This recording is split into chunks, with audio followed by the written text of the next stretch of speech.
কি গো, কি খাচ্ছ? আম খাচ্ছি, দেখতে পাচ্ছ না? কেমন টক? প্রচুর টক। ভালো লাগছে?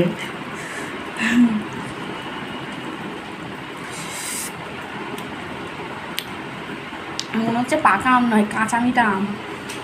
ও, পাকা আম দিয়ে কাঁচা মিঠার টেস্ট পাচ্ছ? হ্যাঁ। আচ্ছা, আমি যেমন করেই খাই, তোমার তাতে কি? প্রচুর টক। না, তুমি কেমন করে খাও আমার দেখতে ভালো লাগে তো। দেখো বসে বসে। চোখ বন্ধ হয়ে যাচ্ছে কেন? টকের চোটে। আর খাবে এমন? যতবার পারবো ততবারই এরম আম খাবো। টক টক মিষ্টি মিষ্টি ভালো লাগে। ঠিক আছে, বাজারে নিয়ে গিয়ে